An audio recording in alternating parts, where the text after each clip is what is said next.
안녕하세요. 김태훈의 현명한 투자자 방송 시작하겠습니다. 본 영상에서 다루는 내용은 투자 권유가 아니며 각 개인의 투자 판단에 대한 책임을 지지 않습니다.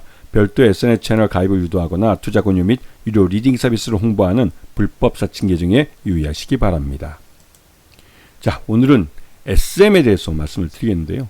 그 SM의 그 2대 주주로, 지금 실질적으로 3대 주주라고 하지만 실질적으로 2대 주주죠. 중국의 텐센트가 하이브의 지분을 넘겨받으면서 2대 주주에 올랐습니다. 이거는 기본적으로 이 중국 쪽, 그러니까 중국 시장을 그 염두에 두고 하이브나 SM에서 모두 서로 내부적으로 협의가 된 끝에 나온 지분 매각일 수 있습니다. 왜냐면 이렇게 많은 지분을 2대 주주에 한꺼번에 2대 주주에 오를 수 있는 지분을 중국 기업에 넘기면서 하이브가 아무리 SM과 사이가 나쁘다고 그래도 이걸 SM 쪽에 사전 동의랄까요? 그걸 구하고 나서 매각을 하는 게 맞지. 그렇지도 않고 이 많은 지분을 한꺼번에 중국 기업에 넘겨버리면 이 여론도 부정적으로 흐를 수가 있습니다. 특히나 SM 쪽에서 강하게 반발할 경우에는 실제로 여론이 나빠질 수가 있죠. 그렇기 때문에 양쪽에서 사전에 협의가 돼서 지분을 넘겼다고 보는 게 맞을 것 같습니다. 왜냐면 지금 SM 주가가 13만 원대까지 급등을 했고 예전에 이 경영권 분쟁 기간 동안 이 하이브 쪽에서 SM 지분을 취득할 때 12만 원, 주당 12만 원 정도를 준 걸로 알려져 있습니다. 그런데 요번에 매각한 가격은 주당 11만 원에 이 중국 텐센트에 넘겨준 것이죠. 그러면 시장에서 볼 때는 좀 이해가 안 되는 측면도 있을 겁니다. 왜냐면 시장에 팔면 13만 원에 충분히 수익 나고 팔 수가 있는데 이 많은 물량을 아무리 블록딜로 판대지만 이거를 그 중국 텐센트에 그 매각을 해서 결국은 이 매각되면서 이제 텐센트가 2대주까지 오르면서 이 지분은 당분간 시장에 나오지 않은 그런 종목이 수양이 됩니다. 그렇기 때문에 이게 말 그대로 오버슈팅 할 수 있는 이 물량 매물, 잠재적 매물에 대한 부담도 덜면서 또 한편으로 이 중국 텐센트를 이 중국 시장에 진출할 걸 염두에 두고 우리 한국 엔터주들이 나름대로 좀 중국 기업에게 선물을 좀 준 거라고 볼 수가 있는 것이죠. 자, 오늘 SM을 보시는데 이 SM에서 보시면 항상 이 엔터주들은 보유하고 있는 이 아티스트들이 누가 있느냐에 따라서 그 기업 가치가 달라집니다.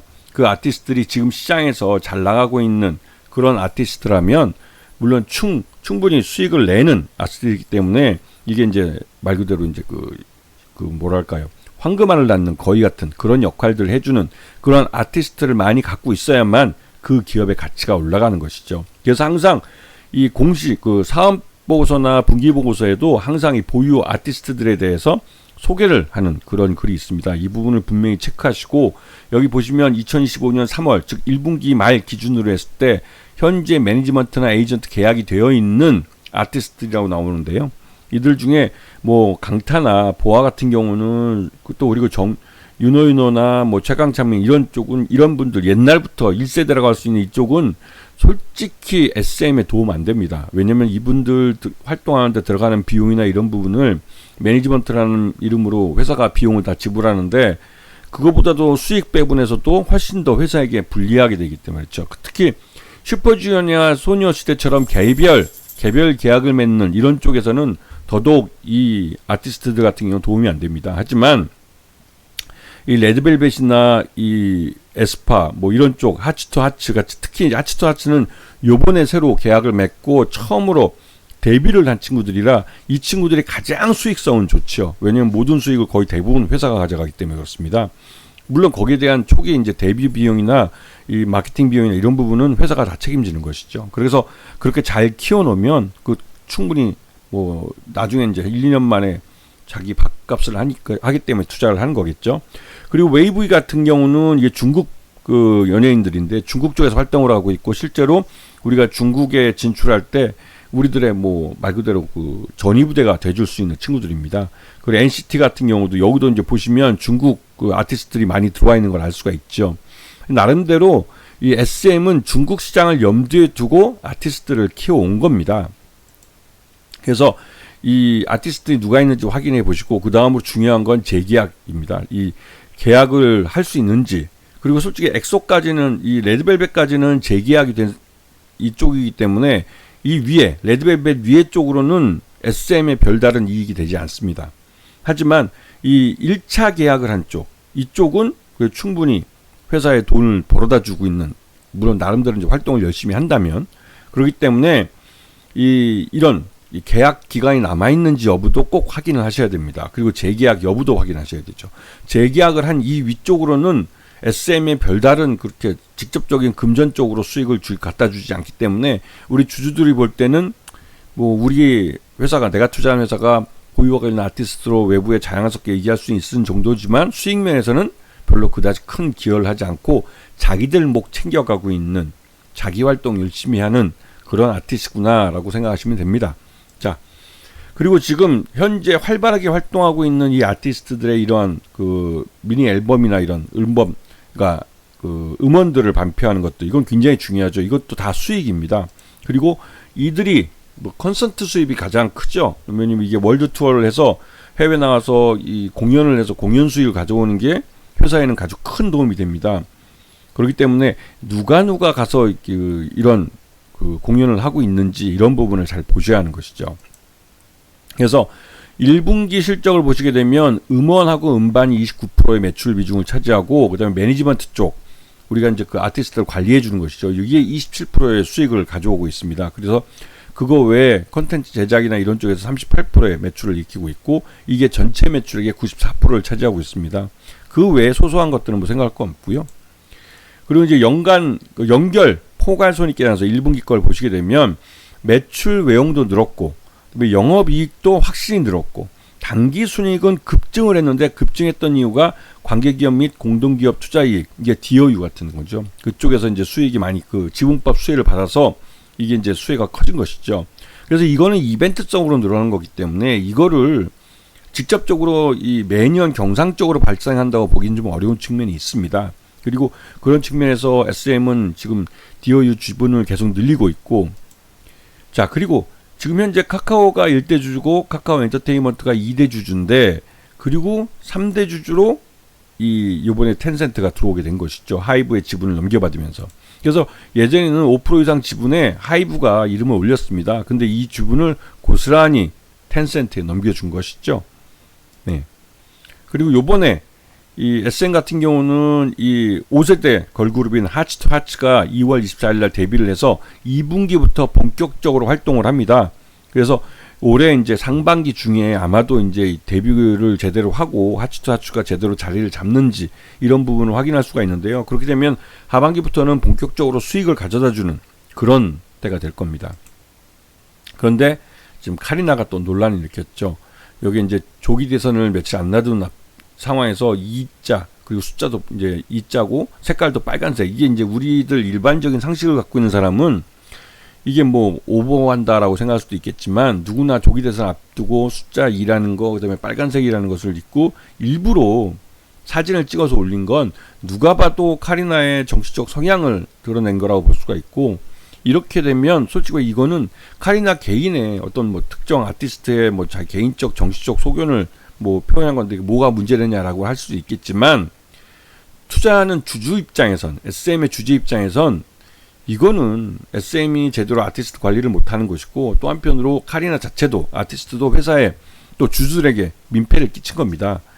이 사람들의 어떤 이런 팬덤을 먹고 사는 아티스트가 이 팬덤을 반으로 가릴 수가, 아니면 더 많은 팬덤을 포기하고 자신의 개인적인 소신을 따라한다는 걸 공개적으로 내세우는 건 별로 좋지 않죠.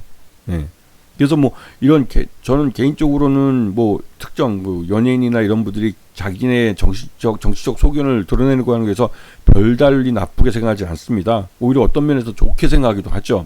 뭐 사이가 좀 어렵고 혼돈하고 그럴 때 뭐 연예인이지만 그래도 사회적으로 지명도 있고 인지도 있는 분이 어른으로서 좋은 말을 해주시는 게, 또 그런 것들이 굉장히 사회적으로 큰 뭐랄까요, 질서에 그 중심을 잡아준다고 볼 수도 있습니다. 그런 면에서 좀 좋아합니다. 하지만 이번 카리나의 이런 행동은 좀 경솔했다는 생각이 듭니다. 그리고 주주 입장에서는 굉장히 안 좋고, 그리고 이런 뉴스가 알려지면서 한참 잘 오르던 SM 주식이 주가가 좀 그거는 뭐 흘러내린다고 그럴까요? 물론 그 흘러내린 측면은 주가가 많이 올린 면도 있고 또 오른 면도 있고 또 이제 이 하이브 지분을 텐센트에 넘기면서 이런 이벤트가 대외적으로 소문이 뉴스가 된 것도 있고 그리고 그 중국 한알령 해제에 대한 기대감 이런 것들이 너무 주가에 성급하게 많이 반영이 됐다는 측면도 있습니다. 그래서 근데 이제 요번에 이제 카리나가 일본에 가서 이 빨간색 옷을 입고 또 2번 숫자가 있는 옷을 입고 나서 이걸 사진에 올렸다가 곧바로 이제 비싸게 하긴 했지만 경솔했다는 생각이 듭니다. 자, 그래서 지금 현재 외국인과 기관 투자가들도 최근 들어서는 이 SM 주식에서 일부 차익 시전을 더 많이 하고 있는 모습을 볼 수가 있습니다. 이거는 이제 이 전반적으로 주가가 단기적으로 너무 올랐다는 측면이 있죠. 왜냐면 지난해 9월달 이래로 계속 뭐 12월달 그 내란 시기 그때를 제외하고는 계속 올랐기 때문에 지금 55,000원 하던 가격이 지금 137,000원까지 올라갔으니까 거의 뭐 139,500원까지 갔으니까 거의 한 200% 300% 가까이 오른 것이죠. 그러면 차익 실현 매물이 나올 만합니다. 왜냐면 이게 어느 정도 이 주가에 반영이 됐다고 그럴까요? 네. 이런 이 한알령 해제에 대한 부분이 성급하게 주가에 먼저 선반영이 돼서 이제는 진짜 올해 안에 한알령 해제에 대한 확실한 증거, 즉 SM타운의 공연이 대규모 5만 명 이상 동원하는 공연이 뭐 베이징이나 상하이나 같은 일선급 도시에서 행해지지 않게 된다면 이 충격은 더 심할 겁니다. 어쩌면 뭐 지금 현재 1분기 실적 기준으로 봤을 때 한 85,000원 정도가 적정 주가로 보이는데 그 정도 주가까지도 흘러내릴 수 있는 사안이죠. 그래서 이런 부분을 지금 엔터주 특히 이제 K-팝 관련된 종목을 보실 때는 좀 주의 있게 보셔야 돼요. 예전에 저도 이제 이데일리 TV에 출연해서 이 K-팝에 대해서 굉장히 긍정적으로 보긴 했지만 이 중국 한알령 해제에 대한 부분이 주가에 선반영되었다면 이제는 뭐 주가 조정을 받아야 할 시기라고 볼 수가 있는 것이죠. 그래서 항상 이 기업 성장의 이유, 재료 이런 것들이 훼손되지 않았을 때 주가가 뭐 하락하거나 하는 경우를 이제 주가 조정기라고 보는데요. 그래서 지금은 SM은 주가 조정기에 접어들었다는 생각이 좀 듭니다. 아시겠죠? 자, 오늘 방송 여기서 마치겠습니다. 감사합니다.